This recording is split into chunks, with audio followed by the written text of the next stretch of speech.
What's up, everybody? Welcome into the Next Pats podcast. I'm Phil Perry. We have a fantastic episode lined up for you now that we are back to the great Commonwealth of Massachusetts after a nice week in New Orleans. Gained a few LBs, gained a few friends. We did so many fantastic interviews over the course of the week that we're going to just continue to roll out. But if you missed any of last week's episodes, between talking to Lindsey Rhodes and Sean Syed, talking to Ross Tucker, talking to Steve Palazzolo, talking to, quarterback of the New England Patriots, Drake May. You're going to want to check out all of those podcasts. They are wherever you get your podcasts right now. They are on YouTube as well, if you happen to be watching us on YouTube right now. Thank you for that, and you can go seek out those interviews. If you happen to miss anything, it was a busy week last week, and so maybe something fell through the cracks. Well, don't allow for that to happen. Listen to this episode first, though, will you? Because we have a great conversation with both Christian Gonzalez and Jonathan Jones, bounty wingmen, during the week in New Orleans this past week. Great to talk to Gonzalez about being named a second-team All-Pro, what his goals are moving forward when it comes to some of the individual stuff. And you're going to hear from him about how he is just scratching the surface of his potential. And I actually happen to agree. He had a phenomenal season this past season, but how much better can he get? You're going to hear Jonathan Jones explain why Christian Gonzalez was as good as he was in his rookie year, and you're going to hear him talk a little bit about his impending free agency. Sneaky future free agent for the New England Patriots. Longtime staple in the slot for them, a vocal leader for the Patriots when sort of thrust into that role this past season due to injuries to guys like David Andrews and Juwan Bentley. So great chat with Jonathan Jones and Christian Gonzalez. Let's listen to that right now. We'll come right back on the other side. We'll talk about some of our takeaways from Super Bowl 59. Here's Gonzalez and John Jones.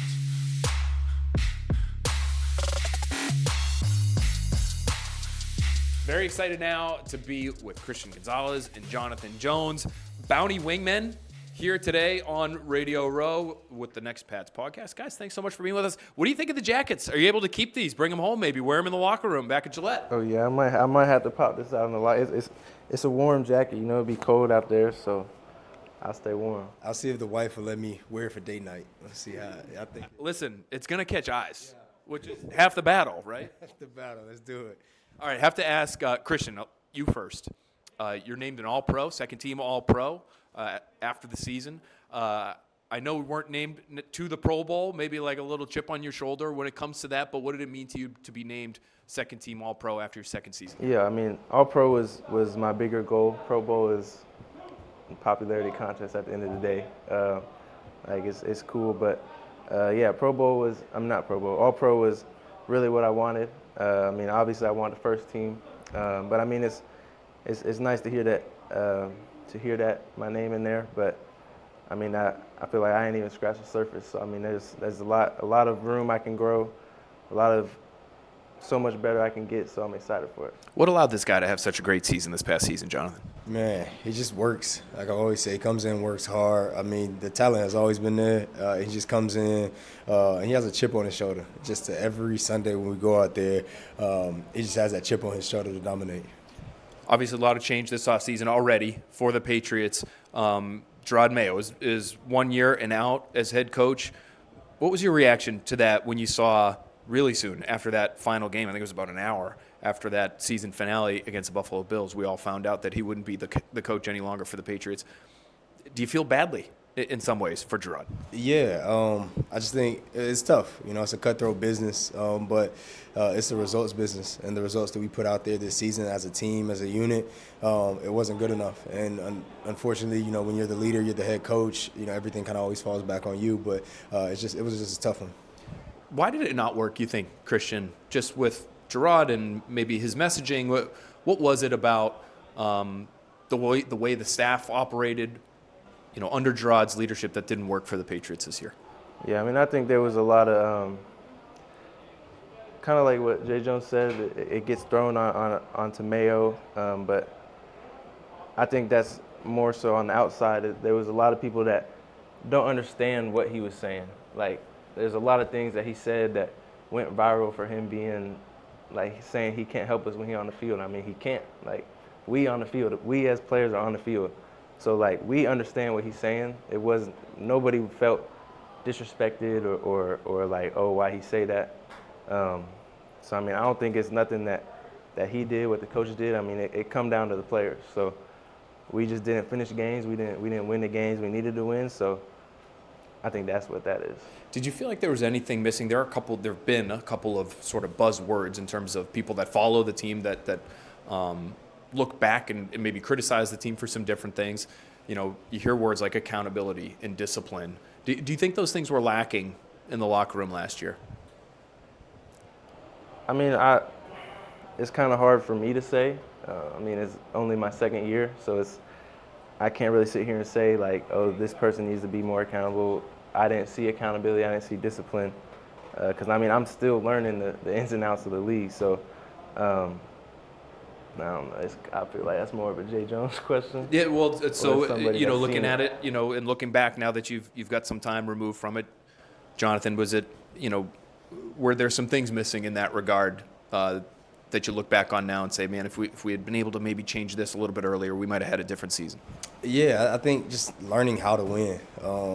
We always say that, of not making mistakes. And a coach used to always say, either I didn't tell you or you didn't care to do it right. And it comes down to one or the other. And so I think a lot of times the messaging was there. Every guy, I don't think there's a player in there who couldn't say that they don't know what the coach asked them to do. So, I mean, maybe sometimes game planning, sometimes the plays just not being made. At the end of the day, the combination of those two led to the results that we have. Get a new head coach. I'm curious, has Mike Vrabel reached out to you at all yet? Christian, you're one of the cornerstone pieces for this organization moving forward. What makes you excited maybe about the opportunity to play for Vrabel moving forward? Yeah, I mean, he ain't reached out to me yet. He ain't reached out, but I mean, I heard from a couple other coaches.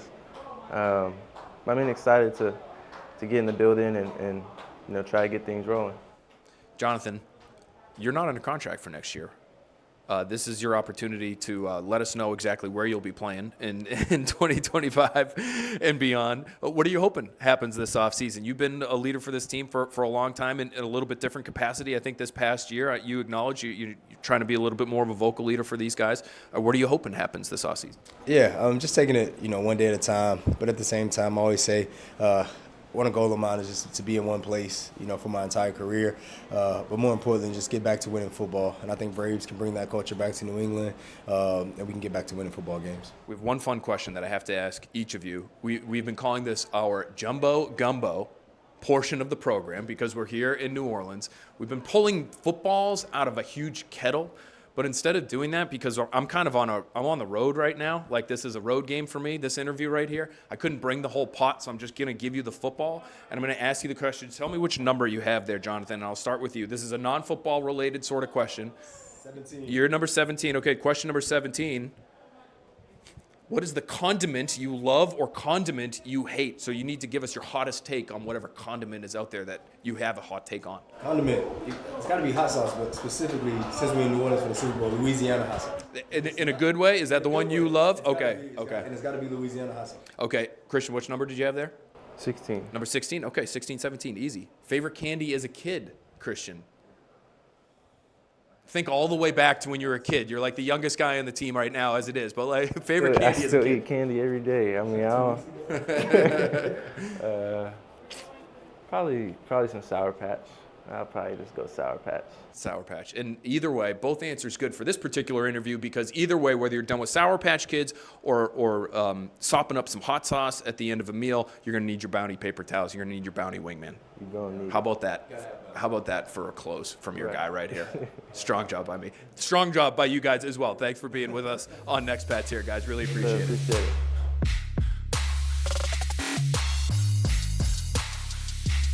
All right, great stuff there from Christian Gonzalez and Jonathan Jones. Really appreciate them spending some time with us this week. We'll see what the future holds for both. For Christian Gonzalez, can he make that leap into first-team All-Pro territory? You're talking about guys like Patrick Surtain. I think Jalen Ramsey's, still in the conversation as somebody who is among maybe the best corners in football, depending on the year. Trent McDuffie, who we just saw play in a Super Bowl, in that conversation as well. Not his best game in Super Bowl 59, and what a transition for us now to just talk about some of the takeaways from that Super Bowl game. It occurred last night. We're recording this on Monday afternoon. And for me, for a show on which we talk about how the Patriots need to build and what is coming next for them and for their roster every single week, it's hard not to watch that game and say, my goodness, do they need to start investing in those trenches? And it starts on the offensive line for me, if you are New England. That's where, to me, it started for the Eagles. Now, listen, I understand their defensive front was absolutely dominant as well, and we need to talk about that, and we will. But the engine that drove the Eagles all year was their offensive line. You can make the argument the best offensive line in football, and they have been for a while. This is something that they have really thought through and poured resources into, so that not only do they have a future Hall of Famer in Lane Johnson at right tackle, they have a reclamation project as a former number 1 pick, and Mekhi Becton, another massive human being, next to Johnson. They have Cam Jurgens, who they drafted in the 2nd round, even though they already had Jason Kelce still on the roster, their star center at the time. But he was there, and they used a serious pick on him just to make sure that they were well taken care of whenever Kelce decided to retire.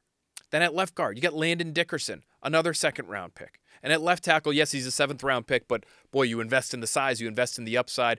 International player Jordan Mailata, and you have the best offensive line in football. And you saw the Chiefs really go out of their way to devote resources to stopping the run and trying to puncture that offensive line on early downs and making sure Saquon Barkley didn't get anywhere, which is a nice idea in theory, and you have to try to take that away if you are the Chiefs. If you're Steve Spagnuolo, Chiefs defensive coordinator, I get it.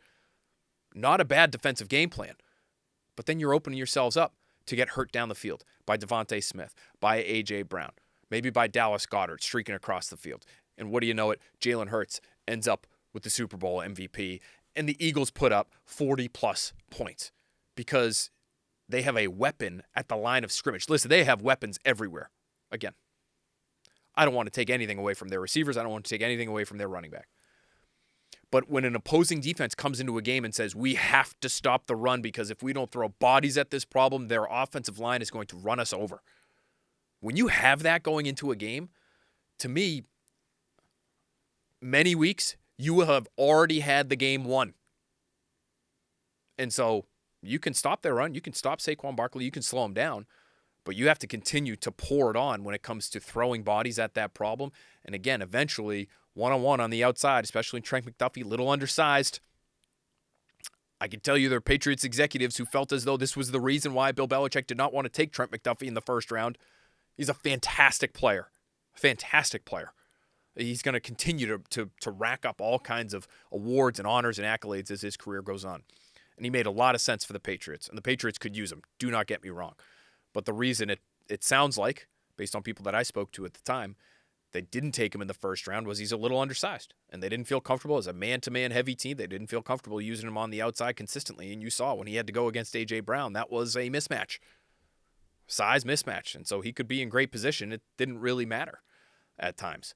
But the trenches, that's what I come back to. And if you go back and you listen to that podcast where we led with our conversation with Drake May, you hear Steve Palazzolo soon after, second conversation in that same podcast there, talk about the trenches. And if there's any team-building lesson for the Patriots to take away from the Super Bowl, this was well before the game, it was to take away what the Eagles and Chiefs had done in terms of investing in their lines. Now, the Chiefs clearly needed to do a little bit more because they were shorthanded. They have been shorthanded for a while now. Joe Thuney's out at left tackle. He ain't a left tackle. That showed in the Super Bowl. You've got a backup guard in there. That showed in the Super Bowl. And so even though as soon as they got run over by Tom Brady's Buccaneers and that incredible pass rush and that incredible front that they had in 2020, they said never again.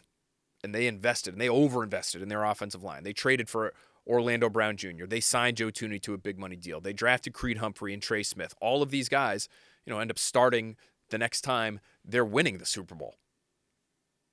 Now the line is a little bit more shaken up. Yeah, they try to add Jawan Taylor and, they try to figure things out in the draft. Kingsley Suamataia, who I thought would be a nice investment for the Patriots to make in the offensive line, but they draft him in the 2nd round. He ends up not working out. He's nowhere near the field on Super Bowl Sunday. And so it's the investment in the offensive line on one side, it's the lack thereof on the other, where this game, in my opinion, is won and lost. And you can talk about the defensive side too. because the Eagles were just so freaking dominant in that game. But that was a little bit of an outlier performance for them.